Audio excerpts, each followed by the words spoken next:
This is Out of the Box with your host, Jonathan Clark. Out of the Box, Sunday nights at 9 on Q1043. Well, their new album is Victory Garden, the sixth studio album, I think. Correct me if I'm wrong. June 11th, Stone Pony Summer Stage. June 18th and 19th, Pier 17 Rooftop here in the city on the East River. All the info, youngthegiant.com. The whole band is here. Samir, Jacob, Eric, Payam, Francois. How you guys doing? Doing good. Great. It's been a while. You guys came to the Tribeca Studios. God, well, I don't think it was the last album. It wasn't Bollywood. It was maybe the one before that. But great to have you back, and congrats on this new album. Man, I think you hit a home run with this album, to coin a baseball analogy with Victory Garden. I think it's your best yet. The music of Young the Giant, to me anyway, has always had this sort of anthemic quality. I mean, this album in particular, I think the songs, I don't know, I just imagine people in arenas and stadiums holding up the cell phones with the flashlight app on, just bouncing to all the songs. Where does that come from, or does it just happen naturally when you guys are writing these songs?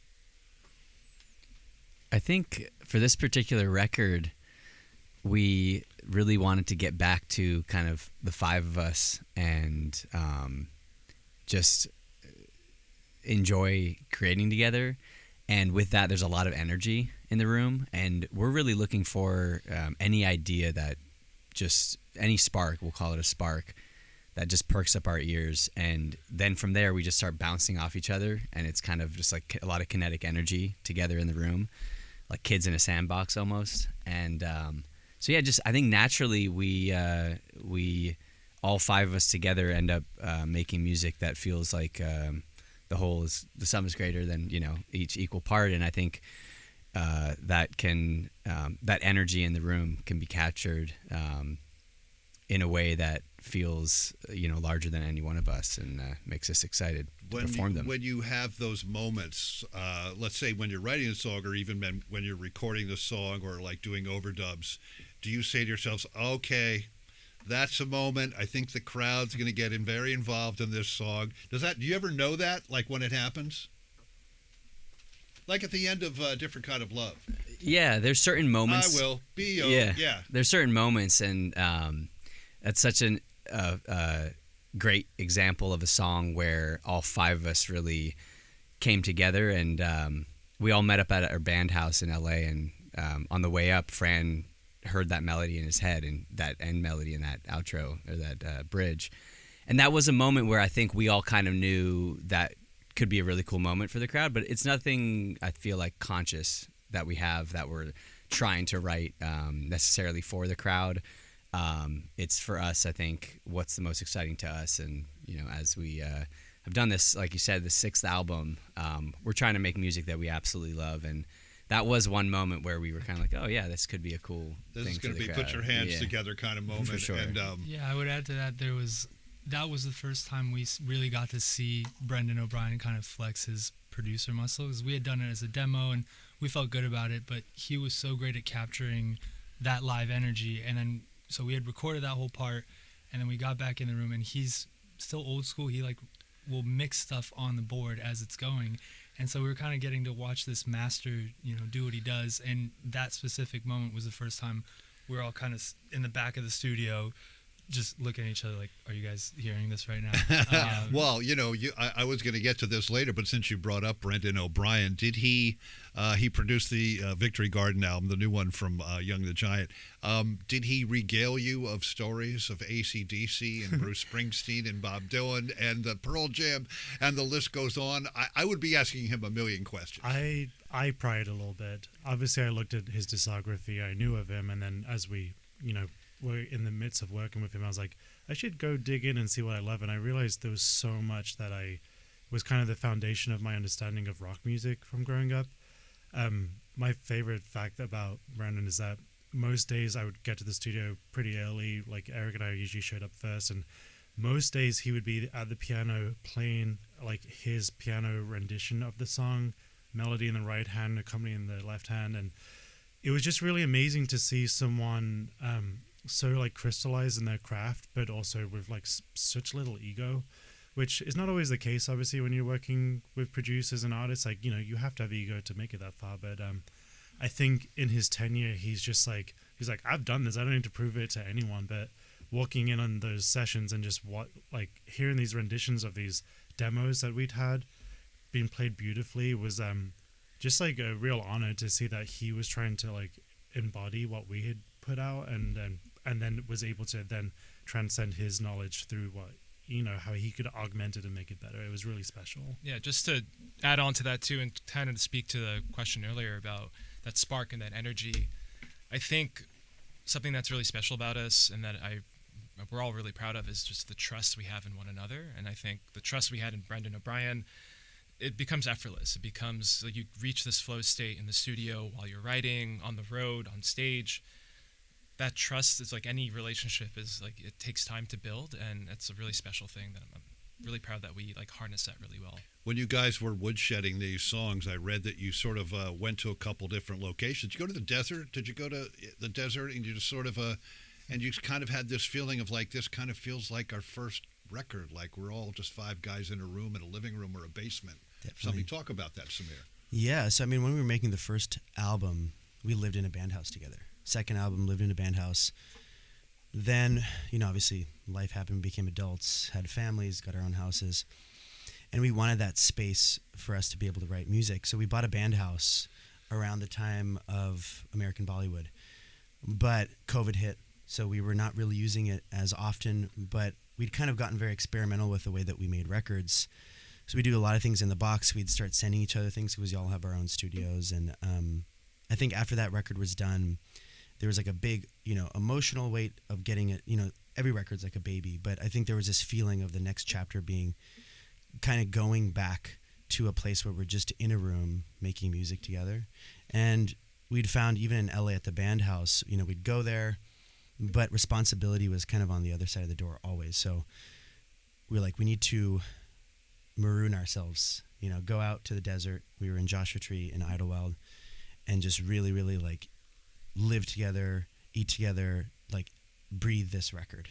And it's kind of, taken us all the way back to the beginning in some way. It really, I'm just thinking of a million things while you're speaking about this. It's sort of like, wow, 5 humans in a room actually playing live instruments and hitting record on a tape machine to record the demo or whatever. It's just there's something that can't be replaced when you do it like that. I really think, I mean, look, a lot of people have laptops and they sit in their bedroom and they have microphones and plugins and things like that. They create good music too, but it just feels different. I don't know. That's just me. What do you think? That's how we felt. I think that it's in the water. There's a need for authenticity, in our world with just everything that's happening. And that was a desire that we wanted for ourselves too, that, to be anchors for one another, to use music as a therapeutic tool, because that's how we started in the beginning, to be able to process the world. And we did it the other way. We were doing laptop recordings and mixing it with being in the studio, but we agreed, like this record, we weren't really trying to sound like anything else, other than Young the Giant, being a band. Henson Studios, that's the Charlie Chaplin Studios, former home of A&M Records. I think it's now owned by John Mayer. I don't know. That's what I heard. I saw a report on that. What was it like going in that place and recording and, being surrounded by... Maybe you'd been in there before. I don't know, but... We had been once to, I think, tour it years ago, but we never actually worked there. And we've done every studio record in Los Angeles, and many of them at Sunset Sound. Legendary, and, yeah. So it actually felt kind of like a returning to home, for us, where some of us would carpool and we'd be going into Hollywood to Henson, and we'd be like, oh yeah, this feels like about right. We're making another record, And yeah, the first time we met up with Brendan there and kind of had the first, let's see if we gel together and hung out with Brendan, it just felt right. Brendan felt right. The studio felt great. Something Brendan is a master of is keeping the momentum, keeping the ball rolling in the studio and the energy feeling really good. I think that's a big part of what we were looking for in a producer. And we, as 5 collaborators, we can very much get in our own way and overthink. And in the same spirit of wanting to do everything a little bit old school and get back to our roots, we also wanted to combat that overthinking. And Brendan and Henson felt like a big piece of the puzzle of how we can get in quickly, record a record. We did it, a bulk of the recording in 3 weeks with Brendan. That's pretty good. And so it was a lot of fun, and Henson was incredible. The coffee on tap, you just get in there, fill it up. Then there's also the Starbucks order. So we're just, I have to add, talking about doing the record in 3 weeks, like really at the end of the day, we did basically one song per day, doing the bulk of the That's all almost instrumentals. Beatlesque. Samir would do, we do like Samir would do, we call it a scratch track, and his scratch track was basically like was kind of the final product. And Brendan would do a little board mix at the end of the night after 8-10 hours in the studio, and those board mixes from the first day of doing each of those songs is basically 90% of what you're hearing. All keepers. Yeah, and he also mixed the record, so it's just crazy, like to hear the final product on that day and in one day is just incredible. Tell us about the song "Bitter Fruit" on the new album, Victory Guard. Whoever wants to answer. Sure. Yeah, we so that one we wrote in Idlewild. It was actually, I think it might have been the first song we wrote that made the record. It was from that very first trip where we just kind of had driven up through the mountains in California and gotten into this big Airbnb together and just like sort of spent that first night talking about what we wanted to accomplish and what was on our minds and kind of where our lives were at. So we really sort of reconnected, and then Bitter Fruit was a reflection of that, and it was kind of just a mixture of happy accidents in that writing room at the studio. One of the ones that sort of lives in my mind is we were working on the chorus lyrics, and the engineer producer John O'Brien, who's a friend that we've known since we were 15, he did the very first Young the Giant before Eric and I. And he was a number one fan. Oh yeah, he was our musical hero. He's a couple years older than us, and so he got this really beautiful spot up in Idlewild in the mountains in San Bernardino, and we were working on the lyrics and kind of stuck. And he has his twin daughters, and they just come in from the house and we'll just kind of play the drums or whatever, and it sort of helped with that environment of levity. And they came in, and that sort of spawned that lyric. I want to, like a child again. I want to laugh and cry just like a child again. And so that actually, I feel like, was a lot of times we need that first song or that lyric or just something that unlocks the rest of the record. And in a lot of ways, I feel like Bitter Fruit sort of served that purpose. The whole band is with us in the studio, Young the Giant. You guys have toured all over the world over the last 16 years or so, have met so many people. Has there been one particular moment that immediately comes to mind if I ask you, say, you are saying to yourself, I can't believe I'm standing next to this person, I'm talking to this person, I'm jamming with this person. What comes to mind immediately? Anybody? I think the most obvious one for me, at least, was Paul McCartney. When we were still the Jigs back in the day, and we were like auditioning with different labels, we were at the Warner's stages, and he was rehearsing for Coachella, and we drove up in our old van. It was it was atrocious. It was an ex-government vehicle. It looked really sketchy, and we rolled up and we realized that Paul McCartney was rehearsing, and I think I was a little stoned and very nervous, and I was like unable. He might have been too, though. Actually, maybe.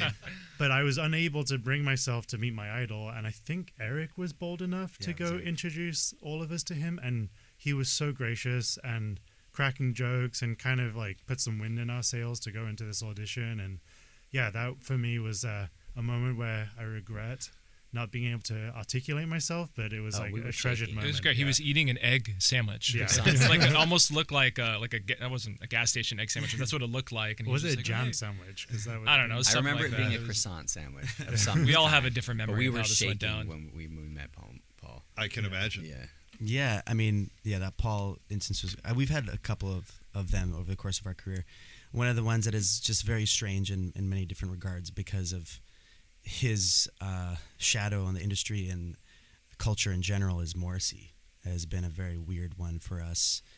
He's been a long-standing fan, and That's great. And we were doing an email correspondence, him and I, for a very long time. And he would write in this very flowery prose, like, this was all going to be in a memoir later or something like that. And he'd asked us out on a couple of tours. And at that time, things were kind of happening for us. And he was trying to pay us like old school salary, like nothing, right? And we're like, we got to make some money. So we weren't able to do those tours. We figured we'd offended him somehow at some point. We didn't talk for years. And then we were playing the Forum in LA on our 4th album, headlining. And all of a sudden we heard from his team, oh, Morrissey's coming to the show. And so we were all like, this was a kind of a weird time in the arc of Morrissey. But regardless, I think our team was very careful to make sure that, he's very particular about like leather and things like that. It ended up putting us in a room that had a leather couch, and he ended up just sitting on the leather couch, like he didn't care at all. And so it became very clear to us that obviously he's very aware of Morrissey as the image, but as a person, we got to see a very rare glimpse of the man behind Morrissey. So that was very strange. I'm a huge fan. I love Johnny Marr too, obviously legend. But I think Morrissey just canceled a show. You probably saw this online about a week ago because he didn't get enough sleep or something. Yes, I saw very, that. Like Yeah. the very hotel on-brand. was responsible for him not getting a good night of sleep, so he canceled the show. I It's mean, very listen, on-brand. we all like to get a lot of sleep, but come on, you're going on stage. I'm just Moz being Moz. I love it. Tell us about the first time you guys came to New York City. Was it for a gig? What was it for? Oh, I remember we were called the Jakes, when we were younger, and we played. I think it was called the Annex. It was a little bar. I think I remember that. The Yeah. Bowery Annex or just the Annex? No, it was the Annex. It was Annex. just called the Annex. It was a little tiny little Oh, bar, yeah. like a little shotgun bar, with a stage. And I remember because I was born in New Jersey, raised. Oh, in what town? I was born in Morristown. Okay, My mom's Montclair. oh, nice. Yeah. Both my parents are from Jersey, but I was raised in Southern California. But I have family out here, and I remember I used to smoke cigarettes when I was younger, and I remember being outside of the Annex smoking a cigarette, and my Aunt Nancy walks up and she goes, "I caught you," Busted. because I must have been 18 or Yeah, yeah. 17, 18. yeah 17, 18. Anyone else? First time New York City? What do you remember? What were you doing? We just used to have a lot of fun, honestly. We'd go to pianos and stay out too late and eat pizza and being messy. And we actually did the MTV Unplugged when we were on our first record, and that was a really cherished memory because I think we course. killed it. Like, Yeah. I recently watched back, we did a cover, Empire Gorillaz, Empire Ants by the Gorillaz, and Oh, I excellent. was really proud of ourselves because, like, I was like 20 years old, you don't really, you're in that moment and things move so quickly and you don't really always have the clearest picture of how it went. And 15 years later, I was so proud of what And we MTV was accomplished. still kind of MTV then. I mean, Not yeah. so much now, Yeah. but still, you got an unplugged. That's fantastic. Yeah. I think it's kaput. Like, I think MTV's. They still Yeah, do. that's it. I don't know what happened, but I want to play different kind of love from the new album. Which I can't get enough of this song. Aaliyah will tell you I've been playing it on the show a lot. Tell us about this one, and if there is a message in this song, what is that message? Yeah, I think it's different kind of love being this very radical empathy, which I think in our time is its kind of own form of resistance. There are so many romantic songs. Us as a band, we actually don't really write too many love songs, so this is one of those rare ones. But I think there's this concept of like romantic philosophy where love is easy and there's love at first sight. I think this song is about the harder type of love that you live through, that works through compromise, that works through empathy and understanding. And that can be in a relationship, that can be in society. And for us, it really struck a chord with, this childlike wonder that this record is about and trying to build this form of empathy for one another. There was a lot of people getting rained on in the video, Yes. I've noticed. So was that, how did they do that? Was it like one location and the water faucets came on over you, or was you actually like on a whole stage and it was raining on everybody? It's a giant stage. Yeah, it's a whole room, basically, this size, and it's like, imagine a shower head the size of a ceiling. I went first. The water had not gotten up to a warm temperature. It was like a pretty cold day in LA. Was it like 6 in the morning too, or was it? No, this was late. It was the last shot because Okay. we shot 2 music videos that day. So this was the last shot. So we were already kind of tired and that woke me up. It was just 20 minutes playing drums in freezing cold water, and then finally it started to warm up, and then they turned it off, and I was like, please, you have to turn this back on. I'm shivering. And I just laid down on my drums, and the director's like, that looks awesome. And so we're kind of all like remember laying that, down. yes. So that ended up making it in the video, and he asked everyone else to kind of do it when it was their turn. Mine was genuinely just me trying not to get the flu. I can't remember if there's a shot in that video where you, and this is like the classic like rock video shot. You hit the snare or a tom-tom in slow motion and the water goes up. Is there one of those shots? Yeah, Tell me every time I would hit the snare, it was shooting back in my face. So I'm glad they captured it because it did look cool. Francois has in his contract that every music video he needs that shot. Yes. Or else he won't do it. Absolutely. It's Yeah. in the rider. That's right. Absolutely. Yeah. Well, listen, Young the Giant, we love having you guys here on the show and in the studio with us. Everyone go out and get the new album. It's called Victory Garden, and they're coming our way. June 11th, Stone Pony Summer Stage. June 18th and 19th, Pier 17 Rooftop here in the city on the East River. All the info, youngthegiant.com. Guys, thank you so much. Thank you. Thanks so much. This is Out of the Box with your host, Jonathan Clark. Out of the Box, Sunday nights at 9 on Q1043.